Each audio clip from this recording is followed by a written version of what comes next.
En clases anteriores vimos estructura electrónica de los átomos, configuraciones electrónicas, y ya vamos a ver que esas configuraciones electrónicas son muy importantes para comprender las propiedades químicas, la reactividad química de los átomos de los diferentes elementos.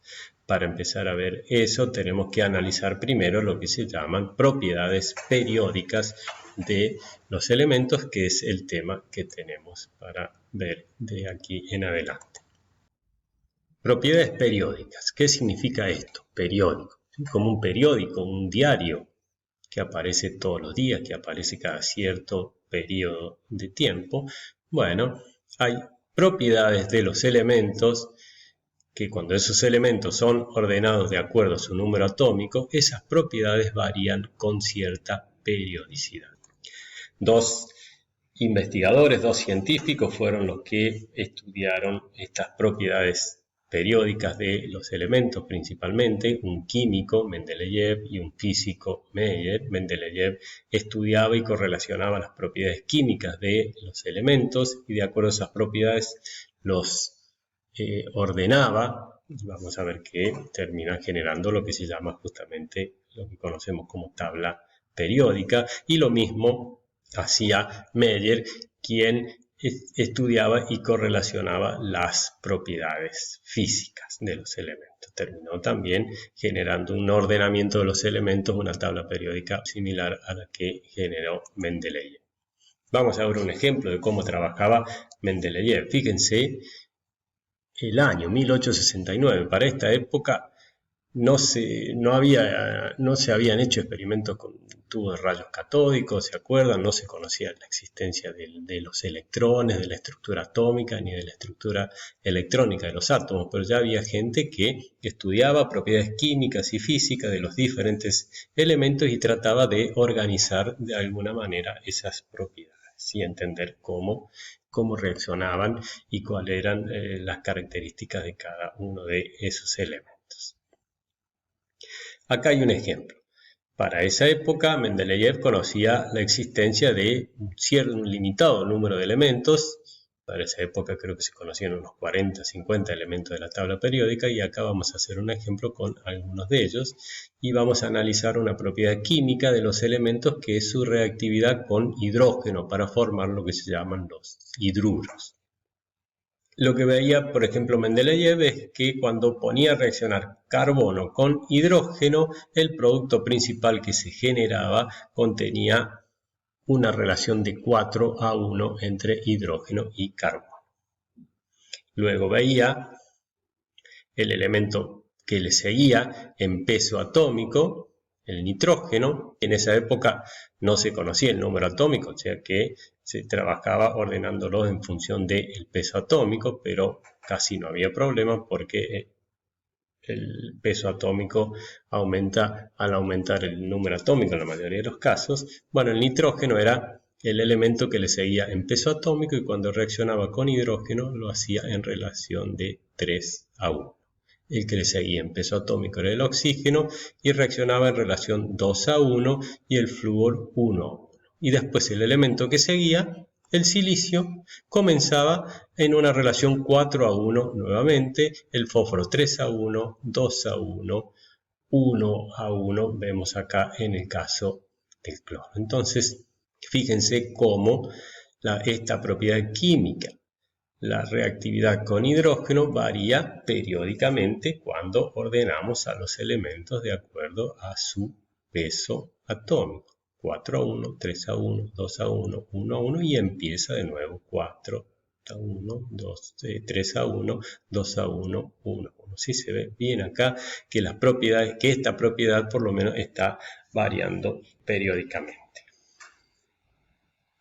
Este ordenamiento, que parecía muy sencillo, tuvo importantes propiedades predictivas. Estas tablas que pudieron generar Mendeleev y Meyer permitieron deducir que había elementos que todavía no se habían descubierto. Y aún sin haberse descubierto esos elementos, estos investigadores pudieron predecir sin ningún problema cuáles tendrían que ser las propiedades químicas y las propiedades físicas de los. Por ejemplo, acá miremos en este ordenamiento simple que yo les puse, obviamente, después de ver qué pasaba con la reactividad entre el hidrógeno y el cloro, que terminaba siendo de una relación 1 a 1, el elemento que le seguía en peso atómico era el arsénico. Pero el arsénico reaccionaba con una relación 3 a 1 con el hidrógeno, o sea que no se podía ubicar acá por debajo del silicio. Lo más correcto era ubicarlo acá debajo del fósforo. Y acá también faltaba 1 porque el bromo lo hacía con relación 1 a 1 con el hidrógeno, entonces no es correcto ubicarlo acá al bromo, sino lo más correcto es ubicarlo con los elementos que tuvieran propiedades químicas similares. Entonces, con este simple ordenamiento se pudo predecir con este espacio en blanco acá y este espacio en blanco acá y otros espacios en blanco que aparecían en otras partes de este tipo de ordenamiento, se pudo predecir que faltaban elementos. Este elemento, Mendeleev predijo que todavía no se había aislado, no se había descubierto, pudo predecir sus propiedades 17 años antes de que realmente se descubriera. El elemento que falta acá en esta tabla es justamente el germanio. Vamos a ver un poquito cómo analizaba las cosas Mendeleev y miremos justamente la columna donde teníamos carbono, silicio, acá que faltaba el germanio, dejemos el espacio vacío, estaño y plomo que se conocían en esa época. El peso atómico, yo le pongo masa atómica acá, en esa época se hablaba de peso atómico, ordenado también de manera creciente, y acá le pongo una propiedad física. Bueno, la propiedad química les puse en la transparencia anterior, reactividad con hidrógeno, acá una propiedad física, la densidad de ese elemento. Fíjense, la del carbono es 2,26, la del silicio 2,33, la del estaño 5,75 y la del plomo 11,35. A medida que aumenta el peso atómico, que vamos bajando por acá, aumenta la densidad del elemento. O sea que fácilmente nosotros podemos predecir acá que el elemento que falta acá tiene que tener una densidad que está entre 2,33 y 5,75. Es muy fácil predecir con un ordenamiento de este tipo.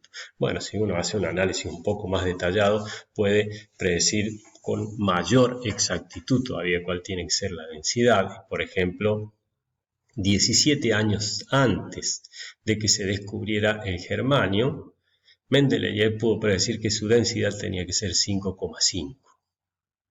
Y cuando se lo aisló al elemento y se midió su densidad era 5,32. Fíjense cuán preciso, cuán casi exacto era la predicción que pudo hacer Mendeleev en 1800 y pico, 17 años antes de que se descubriera el germanio, que se lo aislara y que se midieran sus propiedades. Bueno, yo les di un ejemplo acá con la densidad, pero Mendeleev pudo predecir diferentes propiedades de ese elemento que lo llamó ecasilicio. Ecasilicio es el primero que está por debajo del silicio. Estas son todas las predicciones que hizo Mendeleev y esos son los valores reales que se tienen de ese elemento y que se vieron 17 años después de esas predicciones. El peso atómico tenía que ser 73, 72,59, la densidad ya vimos, muy parecida. Predijo que el punto de fusión tenía que ser alto y realmente el punto de fusión es bien alto, de 937 grados centígrados. El aspecto, Mendeleev predecía que tenía que ser gris oscuro y bueno, es gris claro, bastante parecido. El óxido que tenía que formar tenía que tener una fórmula donde la relación era 2 oxígenos por cada uno del elemento. Acá le puse E para denotar ecasilicio, por ejemplo, ¿sí? El óxido tenía que ser en esa forma y justamente el óxido de germanio es oxígeno 2 germanio, relación 2 a 1. Ese óxido tenía que ser un sólido blanco y realmente es un sólido blanco. El hidruro tenía que tener esta fórmula, relación 4 a 1, ¿sí? Y realmente con germanio 4 a 1, hidrógeno más germanio, y el cloruro también tenía que tener relación 4 a 1, como lo es realmente en el caso del germanio. O sea que un ordenamiento bien simple, así como ese que estuvimos viendo hasta ahora, ya permitió predecir muchas propiedades de un elemento y bueno, de esa manera se pudieron encontrar las propiedades de muchísimos elementos que todavía no se habían descubierta. Acá tienen un ordenamiento más general. Fíjense que yo estuve analizando esta partecita nomás, que es lo que analizó Mendeleev, esta partecita de carbono, nitrógeno, oxígeno y flúor, un cuadradito por acá, hasta estaño más o menos.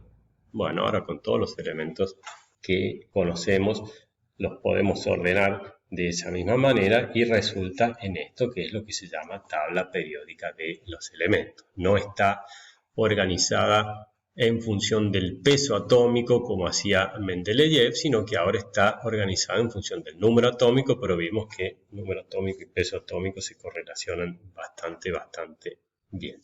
Fíjense que tenemos organizadas en columnas que se llaman grupos, grupo 1A, grupo 2A, grupo 3A, 4A, etc.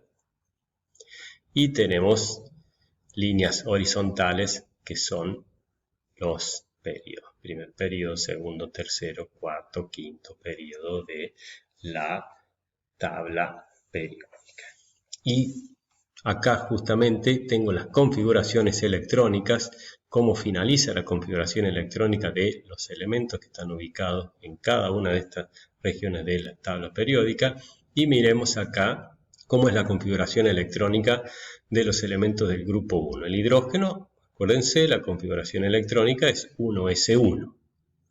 Para el litio es 1s2 y termina en 2s1. ¿Sí? Para el sodio termina en 3s1, potasio 4s1, rubidio 5s1, etcétera, etcétera, etcétera. Todos los elementos que están en este grupo, en el grupo 1A, en el primer grupo de la tabla periódica, todos tienen una configuración electrónica que finaliza en ns1, ¿sí? Donde n es el número cuántico principal. ¿Qué significa eso? Que su último electrón, el electrón que está más alejado del núcleo, se encuentra en un orbital 1s, y es en un orbital s, 1s acá, 2s acá, 3s acá, en un orbital s, y ese orbital s contiene un solo electrón. Eso va a hacer que la reactividad química de todos estos elementos sea muy parecida. Veamos acá en el segundo grupo, el grupo 2A. Todos tienen una configuración electrónica que termina en S2, S2, S2, S2. O sea que todos tienen sus últimos dos electrones en un orbital S, y eso va a hacer que tengan las propiedades químicas bastante similares entre ellos. Miremos acá, por ejemplo. La configuración electrónica termina en S2P3. O sea, los últimos electrones son 3 en orbitales P y hay 2 en orbitales S.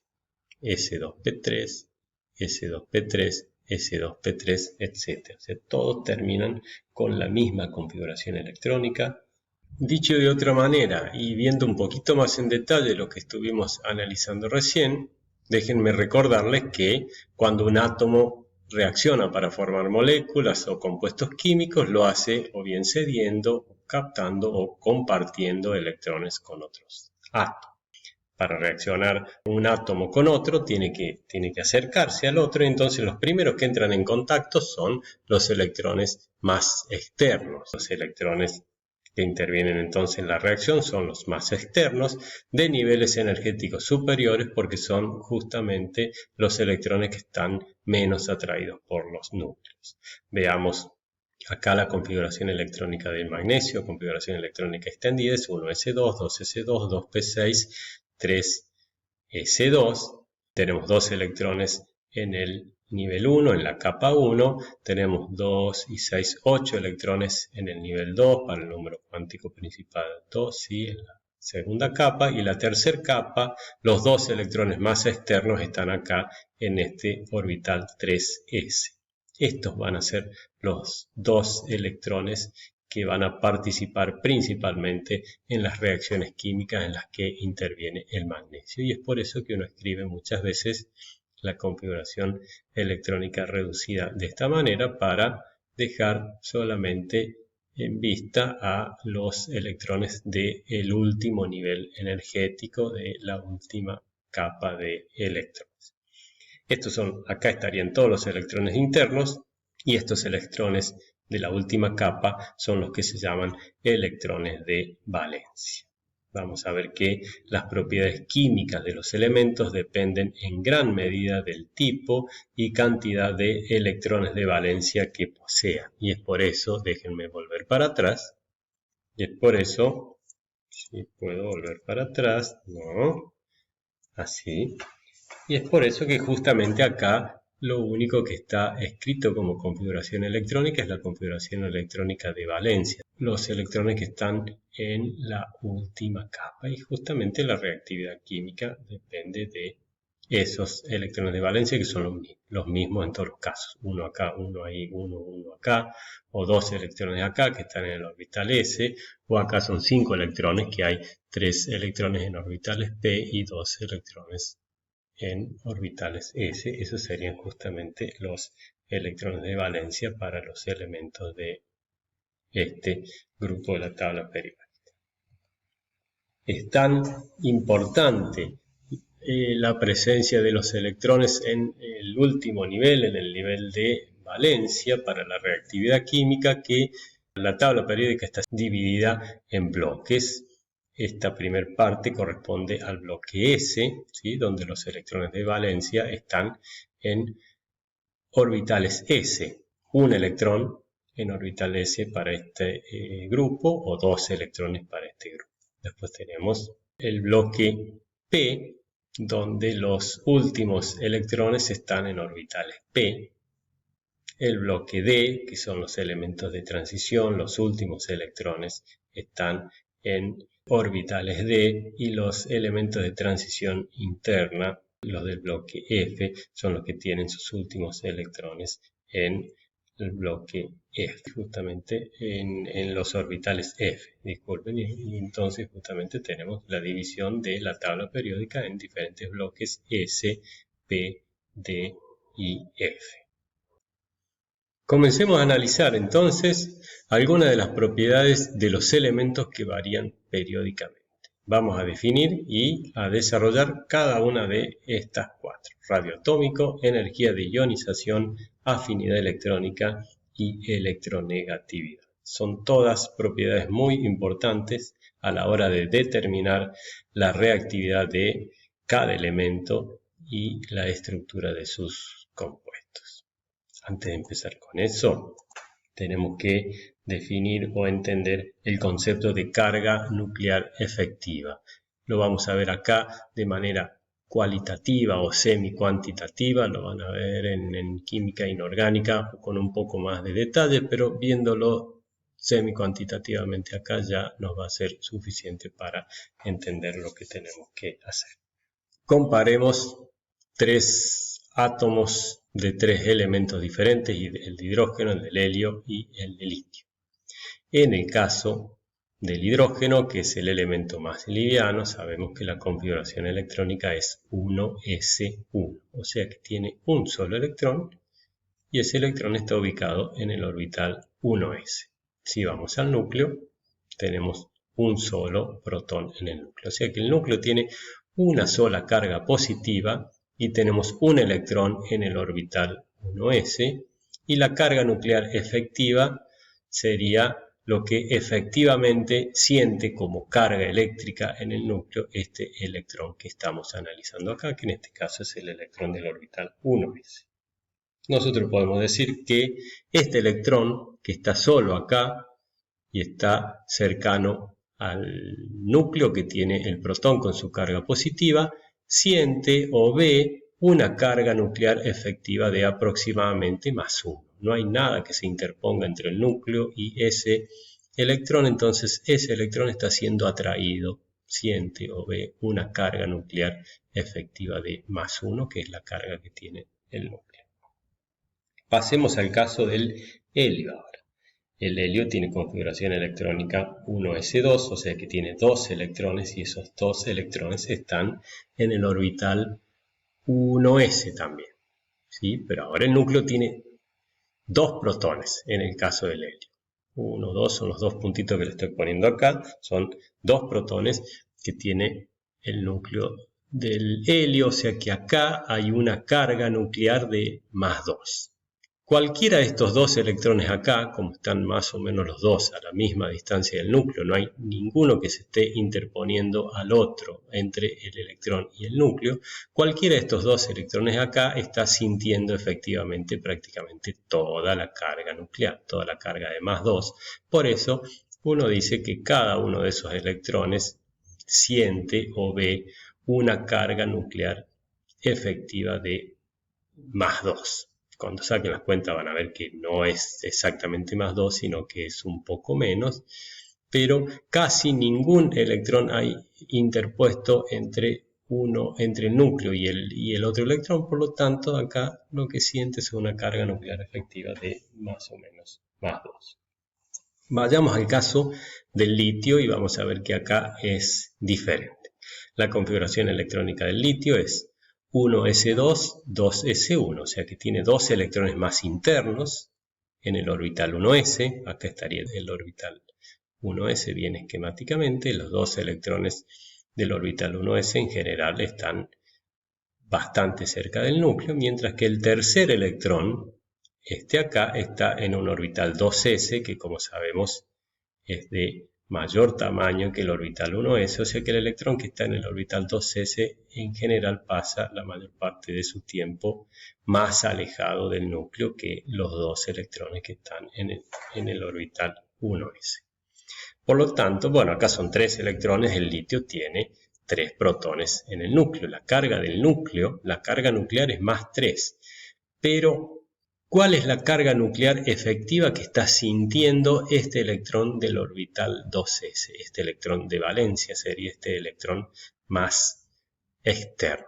¿Realmente siente que acá hay una carga nuclear de +3? No, no es el caso porque entre ese electrón y el núcleo están los dos electrones que es como que le están haciendo de pantalla y no dejan que este electrón vea o sienta realmente, efectivamente, la carga nuclear de +3. Uno lo puede imaginar de esta manera. Acá tenemos una carga nuclear de +3, pero tenemos estos dos electrones acá que estarían neutralizando dos de esas cargas, y entonces lo que resta o el neto que queda de acá y lo que siente o ve efectivamente este electrón de acá afuera es una carga nuclear de aproximadamente +1. Fíjense, si bien la carga nuclear real es +3, la carga nuclear efectiva que está sintiendo este electrón acá del orbital 2s es de +1. Ya van a ver que no es exactamente +1 en química inorgánica cuando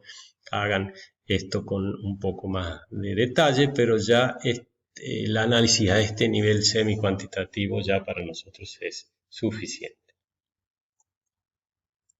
Entonces, ahora sí que manejamos carga nuclear efectiva, empecemos a analizar cada una de esas propiedades periódicas que habíamos visto, y la primera de todas es el radio atómico. El radio atómico nos da justamente una idea de el tamaño que tienen los átomos. ¿Ustedes qué esperan? ¿Que todos los átomos tengan exactamente el mismo tamaño o que haya algún átomo que sea más grande que otro? Para saber si hay algún átomo que es más grande que otros átomos, tenemos que poder medir experimentalmente cuál es el tamaño de los átomos. Y vamos a ver cómo podemos medir experimentalmente y cómo podemos definir el radio atómico.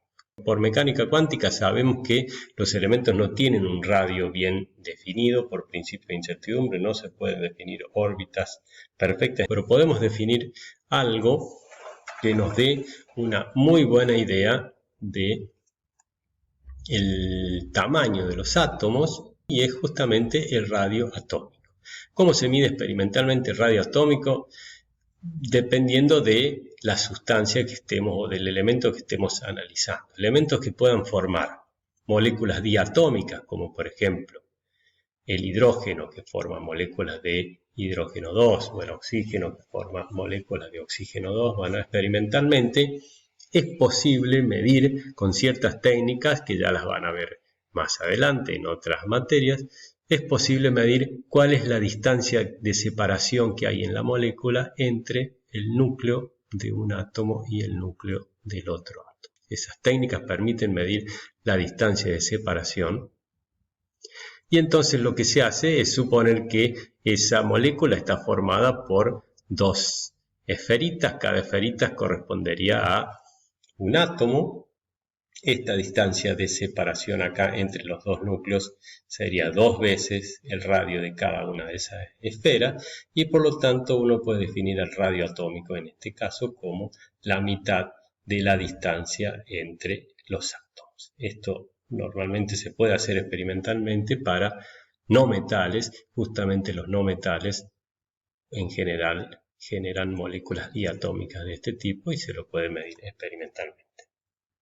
En un sólido, para los metales, es muy complicado generar moléculas diatómicas, pero sí en un sólido lo que tenemos son todos átomos uno al lado del otro, todos átomos iguales del mismo elemento. Supónganse que tenemos hierro sólido o cobre sólido, platino sólido. Bueno, todos los átomos de cobre están uno al lado del otro.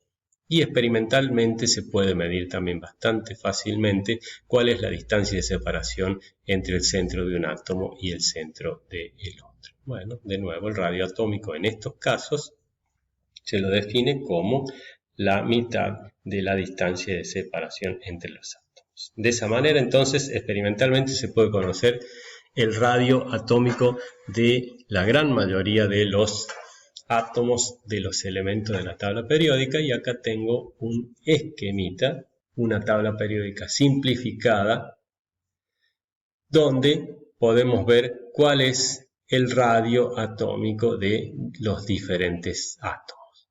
Miremos que estamos, fíjense que para ver con la tabla periódica tenemos litio, berilo, boro, carbono, nitrógeno, oxígeno, flúor. Déjenme ir para atrás. De litio a flúor, de sodio a cloro. Vamos a ver dónde tenemos la tabla periódica. Sí, estamos viendo esta parte de litio a flúor y de sodio a cloro. Y bueno, nos venimos hasta acá más abajo. Yo creo que estamos viendo también hasta cesio y hasta acá. Y nos olvidamos, no estamos mirando los elementos del bloque de los elementos de transiciones, como que estamos pegando los del bloque S con los del bloque P para hacer un análisis un poco más simplificado.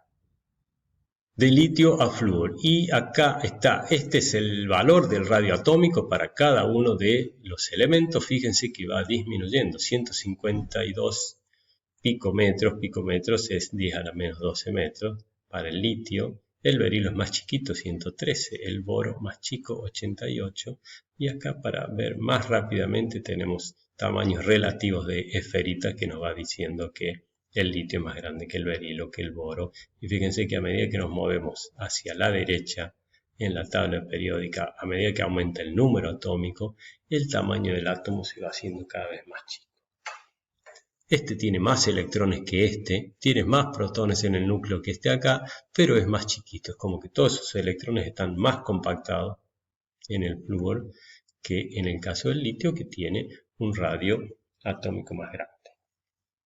Si nos movemos en un grupo de la tabla periódica, litio, sodio, potasio, rubí y cesio, fíjense que a medida que aumenta el número atómico, el radio atómico se hace cada vez más grande. Estamos pasando de 152 de litio hasta 265, casi el doble del radio para el caso del cesio. Podemos entender fácilmente cómo varía y por qué varía de esta manera en la tabla periódica el radio atómico. Sí, se puede ver bastante fácilmente. Lo más fácil de todo es analizar cómo va variando en un grupo. Y acá tenemos el litio es el más chico, número cuántico principal 2, este es el segundo periodo de la tabla periódica, este es el tercero. Acá tenemos el último electrón, está en un orbital 2s, en cambio acá el último electrón está en un orbital 3s, acá en uno 4s, 5s, 6s, son orbitales que están cada vez más alejados del núcleo y por lo tanto es fácilmente ver que tienen que ir haciéndose cada vez más grande el radio atómico a medida que bajamos acá en la tabla periódica, a medida que aumenta el número atómico. Entonces, R aumenta al aumentar el número atómico en el grupo porque van apareciendo nuevas capas electrónicas. La capa 2, después tenemos la 3, la 4, la 5, la 6. Acá no es tan fácil de verlo en ese sentido porque nos estamos moviendo siempre en la misma capa atómica, la segunda capa. O acá estamos en la tercera capa, acá en la cuarta, acá en la quinta, etc. Entonces, estamos siempre en la segunda capa electrónica, pero vemos que acá se va haciendo cada vez más chico. Y bueno, ¿cuál es la forma de verlo? La carga nuclear efectiva acá va aumentando a medida que nos movemos hacia la derecha, a medida que aumentamos el número atómico. Si tenemos todos los electrones en la misma capa, pero a medida que aumenta el número atómico, aumenta la cantidad de protones que hay en el núcleo, la carga nuclear efectiva es más grande, los electrones son más atraídos por esa carga nuclear efectiva y por lo tanto la nube electrónica se va contrayendo. Está más contraída acá que acá y por lo tanto el radio del flúor es bastante más chico que el radio del litio. Acá es lo mismo. Tenemos todos los electrones en la misma capa, la cuarta capa electrónica, pero a medida que aumenta el número atómico hay cada vez más protones en el núcleo, la carga nuclear efectiva aumenta, la nube electrónica entonces del bromo está siendo más atraída y termina quedando más compactada que la nube electrónica del potasio que tiene menos protones. Fácilmente vemos que el radio atómico aumenta de litio a cesio y disminuye de litio a flúor. Acá tenemos otra manera diferente de ver lo mismo que estábamos viendo recién con otro tipo de gráfico. Acá estamos graficando el radio atómico en Armstrong. Armstrong es 100 picómetros, son un Armstrong, o sea que si fuese picómetros acá tendríamos que esto sería 100 y eso sería 200. Y es diferente la escala, disculpen porque saqué de otro libro o de otro lado de la figura, pero nos está diciendo exactamente lo mismo. Graficamos el radio en función de el número atómico Z para los diferentes elementos de la tabla periódica. Fíjense que estamos yendo hasta cerca de 100. Y acuérdense que cuando íbamos por el segundo periodo, la segunda capa, de litio a flúor, el radio disminuía, después aumentaba para el sodio y cuando nos movemos en la tercera capa de sodio a cloro, el radio va disminuyendo, después aumenta para el potasio y fíjense acá realmente cómo el radio atómico, esta propiedad varía periódicamente. Va bajando, va bajando, va bajando a medida que aumentamos el número atómico y después sube. Va bajando, bajando, bajando y después sube. Baja, baja, baja y después sube. Fíjense cómo va variando con periodicidad. Tenemos acá algunas variaciones pequeñas que se pueden explicar, pero no vamos a ver ahora esas cosas. Y ya que estamos con radio atómico, radio iónico, hagamos algunas comparaciones importantes. Comparemos, por ejemplo, el radio atómico del litio con el radio del ion litio más. La única diferencia entre este y este es que el catión litio más tiene un electrón menos que el átomo de litio. Fíjense, estos son justamente tamaños relativos o radios relativos. Mucho más pequeño el catión litio más que el átomo de litio. ¿A qué se debe eso? Bueno, si vemos la configuración electrónica del átomo de litio es 1s2, 2s1. Si tenemos los dos electrones internos en el orbital 1s y el electrón más externo en el orbital 2s. Para generar el catión litio más hay que sacarle un electrón al átomo de litio. ¿Y cuál es el electrón que se va? Es justamente el electrón más externo, el del orbital 2s. Y por lo tanto la configuración electrónica del catión litio más queda 1s2. Son los dos electrones más internos, los del orbital 1s, y por lo tanto el radio del catión litio es bastante más pequeño que el radio del átomo de litio. El mismo tipo de análisis se puede hacer para átomos y sus aniones, el radio del anión, que tiene un electrón más, es más grande que el radio del átomo neutro. Algo importante que tienen para analizar y que lo van a analizar en muchos casos es lo que se llama serie electrónica. Si ustedes, fíjense que acá tenemos el flúor, el sodio y el magnesio, pero este es fluoruro, este es catión sodio y magnesio 2+. Déjenme ir para atrás en la tabla periódica, por ejemplo acá, quedémonos con esta. Flúor, no veamos el neón, sodio y magnesio, que es lo que estamos analizando. Si tenemos el fluoruro va a tener, como tiene un electrón más que el flúor, va a terminar teniendo la configuración electrónica del neón. Y después venimos acá más abajo.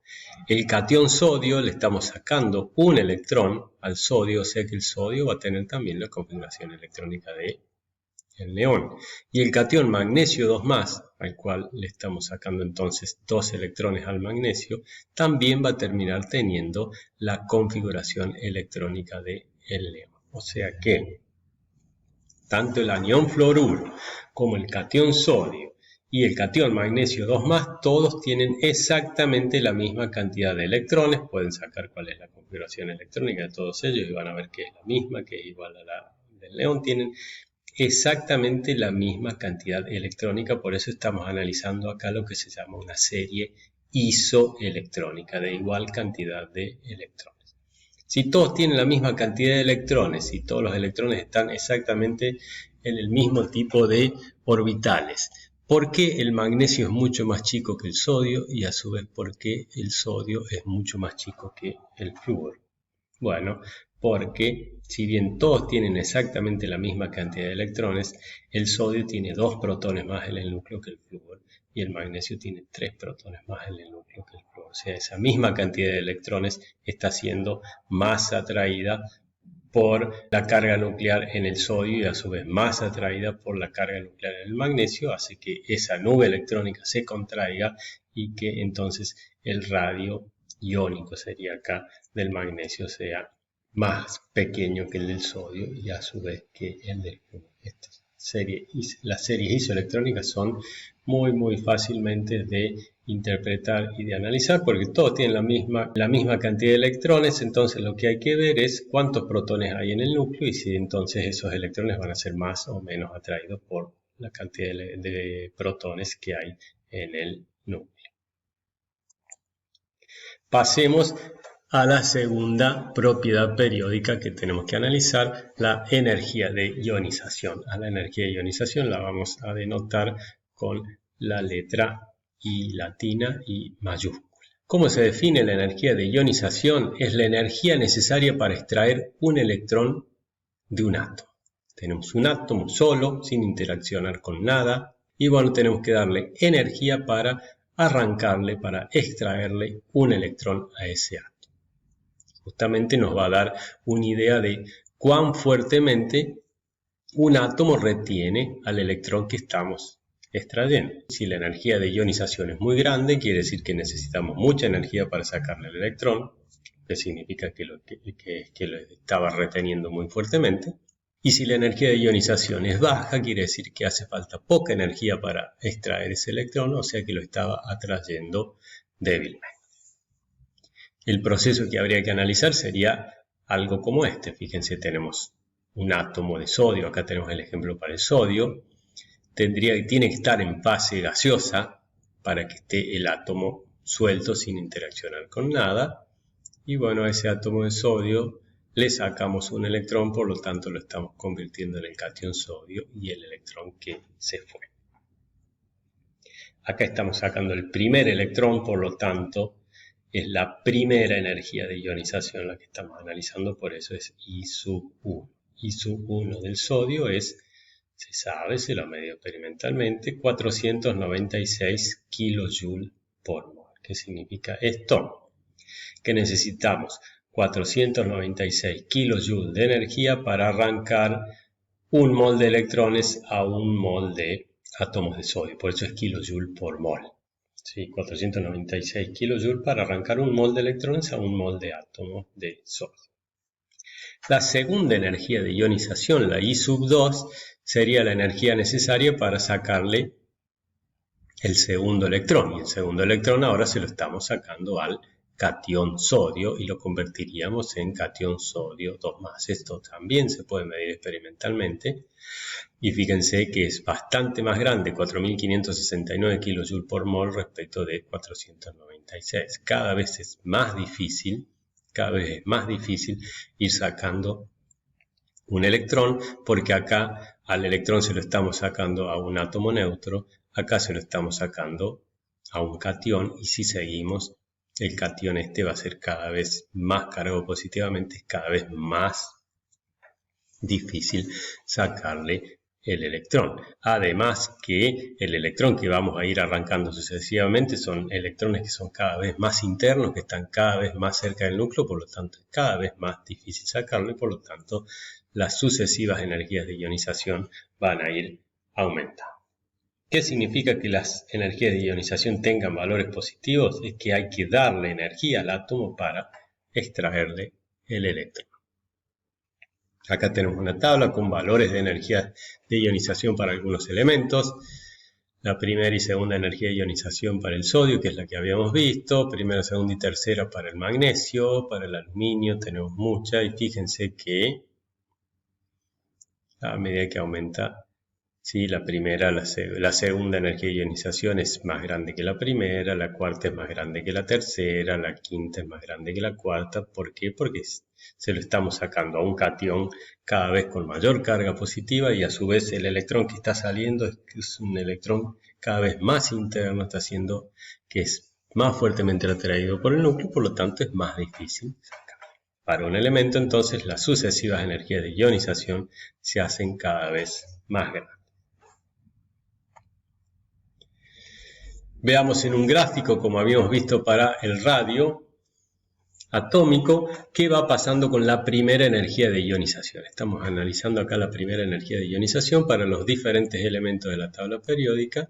Energía de ionización en otras unidades, disculpen porque los he sacado de otro libro, pero podemos correlacionar estas unidades de electronvoltios a kilojoule por mol sin ningún problema. Lo que no me importa acá son las variaciones y no tanto los valores. Me importa ver si aumenta o disminuye y no tanto los valores. Energía de ionización entonces, primera energía de ionización en función de Z, el número atómico. La tendencia general, fíjense que nos estamos moviendo por ejemplo de acá en el segundo periodo de la tabla periódica de litio a neón y vemos que va aumentando. Si bien acá hay algún serruchito, hay algunas variaciones internas, la tendencia general es que en un periodo aumente a medida que aumenta el número atómico. Por eso está acá.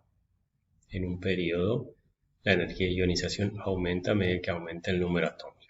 Y en un grupo, por ejemplo, este último de acá, helio, neón, argón, criptón, xenón, fíjense cómo va disminuyendo. Entonces, disminuye a medida que baja o aumenta a medida que sube. Las flechas están puestas en este sentido, siempre apuntando hacia donde aumenta. Entonces, en un grupo aumenta de abajo hacia arriba y en un periodo aumenta de izquierda a derecha. Esto es tendencia general y eso es la tendencia general. Fíjense que tenemos serruchitos en el medio que algunas cosas las vamos a entender fácilmente y otras cosas más por acá no las vamos a analizar por ahora, las podríamos analizar en materias posteriores, pero no acá para principios de química.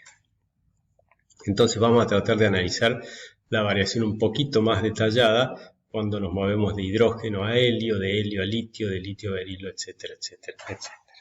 Partimos con el hidrógeno, su configuración electrónica es 1s1 y bueno, la energía de ionización es esto. Se necesita una cierta cantidad de energía para sacarle el electrón más externo, el único que tiene, el que está en el orbital 1s.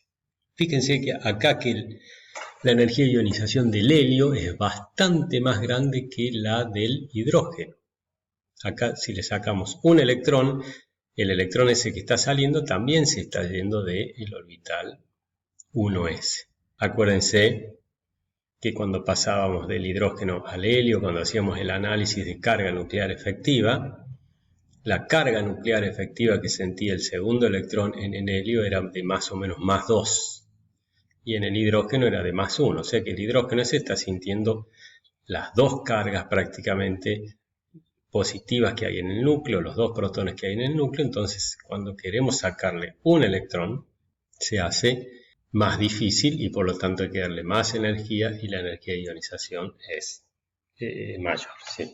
Perfecto. Ahora pasemos al caso del litio. Acuérdense que estos eran los tres casos que habíamos visto cuando analizamos carga nuclear efectiva. Del helio al litio, como ahora el litio tiene dos electrones más internos, si bien tiene tres cargas positivas en el núcleo porque tiene tres protones, hay dos electrones más internos que están apantallando un poco, haciendo como de pantalla entre el núcleo y el electrón que se está yendo, acá. Entonces este electrón no siente, no ve una carga nuclear efectiva de más 3, sino que está viendo una carga nuclear efectiva de más 1, parecida a la carga nuclear efectiva que veía el electrón del hidrógeno, pero a su vez como está más alejado del núcleo, por ser el caso del litio, es todavía más fácil sacarle un electrón al litio que al hidrógeno, por eso es esta caída tan grande acá. Y después, bueno, cuando nos empezamos a mover en la misma capa,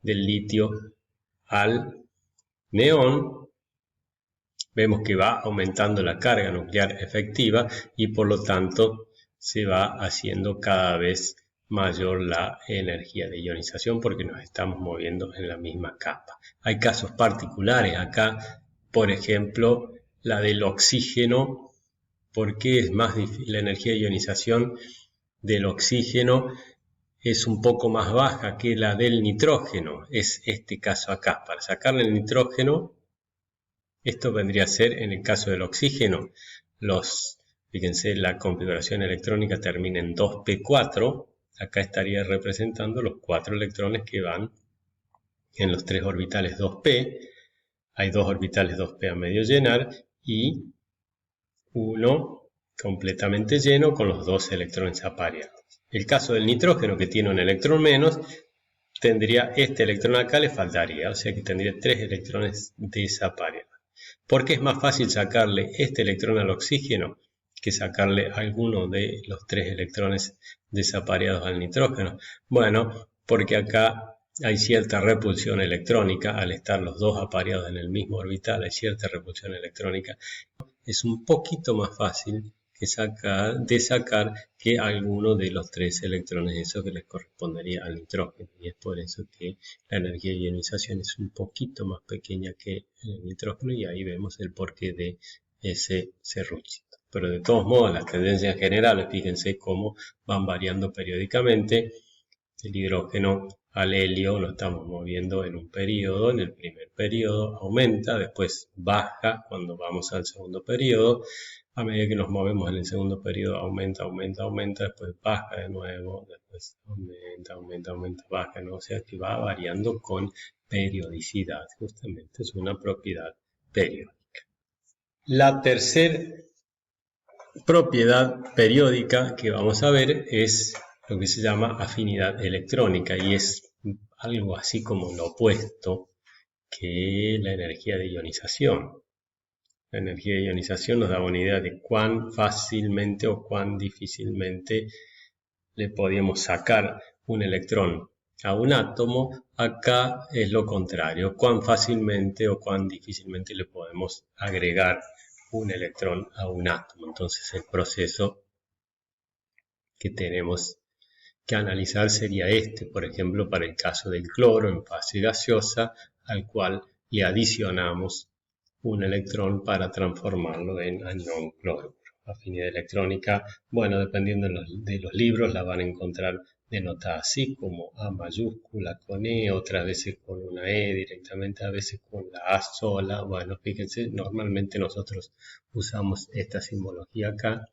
La afinidad electrónica, en este caso, tiene signo negativo, lo que indica que en este proceso se libera energía. Para este caso, cloro más electrón que da anión cloruro, la afinidad electrónica, menos 349 kJ por mol, me está diciendo que si yo tengo un mol de átomos de cloro, a los cuales los hago reaccionar con un mol de electrones para generar un mol de aniones cloruro, se me liberan 349 kJ de energía. En general, la afinidad electrónica es muy negativa para los elementos livianos. Los elementos livianos son los que están arriba en la tabla periódica, los elementos livianos del bloque P. Los elementos livianos del bloque P, los que están acá arriba entonces, y es poco negativa para los elementos del bloque S. Vamos a ver un poquito más de datos en la tabla resumida esta que tenemos acá. Fíjense, esto es bloque S. Esto es bloque P, nos estamos olvidando acá al medio, no estamos analizando los del bloque D. Fíjense que estos del bloque P acá tienen valores muy negativos, o sea que al oxígeno, al flúor, al azufre, al cloro, es muy fácil adicionarle un electrón extra, ¿sí? Cuando le estamos adicionando electrones se libera bastante energía. En cambio, a estos acá de bloque S es no tan fácil, ¿sí? Se libera poca energía. Y acá directamente ni se libera energía. Y es bastante difícil agregarle un electrón extra a estos elementos acá. En cambio, ¿sí? Los de esta parte de la tabla periódica que tienen afinidades electrónicas bastante negativas, a estos es fácil agregarle un electrón extra, o sea que estos fácilmente van a generar aniones cuando estén reaccionando. La cuarta propiedad periódica es lo que llamamos electronegatividad, y la electronegatividad es la capacidad de un átomo para atraer electrones, no cuando está solo, sino cuando los está compartiendo en un enlace químico. Supónganse que tenemos dos átomos que están unidos entre sí por un enlace químico, comparten electrones. Si son dos átomos de elementos diferentes y uno es más electronegativo que el otro, bueno, el más electronegativo va a tener más tendencia a atraer a esos electrones compartidos hacia sí que el otro átomo que es menos electronegativo. En general, los átomos muy electronegativos tienen energía de ionización grande porque eso me indica que tienen gran tendencia a retener sus propios electrones y tienen también afinidad electrónica grandes de valores muy negativos, gran tendencia a captar electrones extras. Entonces, estas dos propiedades van a hacer que los átomos sean muy electronegativos. Y los átomos que son poco electronegativos, a veces se los llama directamente electropositivos, los átomos que son poco electronegativos tienen poca capacidad para atraer los electrones compartidos en un enlace. Y normalmente se cumple que los átomos poco electronegativos tienen energía de ionización baja, o sea, tienen poca capacidad de retener sus propios electrones, los cede con facilidad, y tienen afinidad electrónica baja o poco negativa, tienen poca tendencia a captar electrones extra. Estas dos cosas combinadas van a hacer que el átomo sea poco electronegativo o directamente electropositivo. La electronegatividad, si uno, no les conté, la electronegatividad normalmente se la denota con la letra griega chi, ¿sí? Que es esa que tenemos ahí, por eso estamos graficando acá electronegatividad. Y fíjense cómo varía la electronegatividad a medida que aumenta el número atómico de los elementos, del hidrógeno al helio. En el primer periodo aumenta muchísimo, después cuando bajamos al segundo periodo baja mucho, nos movemos en el segundo periodo del litio al neón, va aumentando, después baja de nuevo. Fíjense bien cómo varía bien periódicamente la electronegatividad. En un esquemita de tabla periódica lo podemos poner en este sentido, ¿sí? Las flechas siempre indican hacia dónde aumenta la propiedad, entonces en un grupo aumenta en ese sentido y en un periodo aumenta en este otro sentido.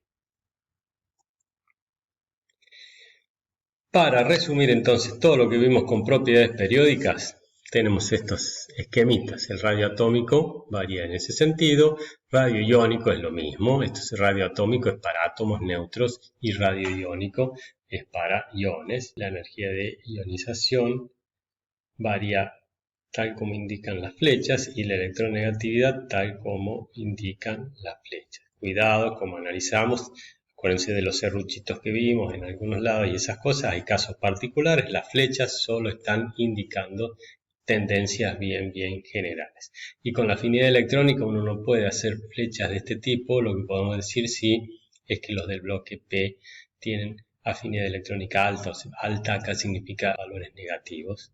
¿Sí? Tienen gran afinidad por los electrones, por eso liberan mucha energía cuando captan electrones, y estos tienen afinidad electrónica baja.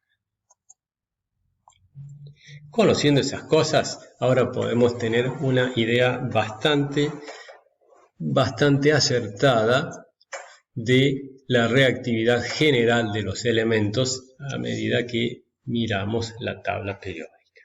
Analicemos los elementos del bloque S. Los elementos del bloque S, volvemos para atrás, vamos a ver que estos tienen baja electronegatividad, tienen poca capacidad de atraer electrones compartidos. Tienen tendencia entonces a donar electrones y van a tener tendencia a cargarse positivamente. Cuando reaccionen, estos van a tener tendencia a donar algunos electrones y a quedar como cationes. Acá está el sodio, el litio, el potasio, el calcio, por eso hay muchos compuestos donde tenemos el catión sodio, el catión potasio, el catión bario, el catión calcio, porque sus átomos tienen bastante facilidad para ceder a algunos electrones y cargarse positivamente.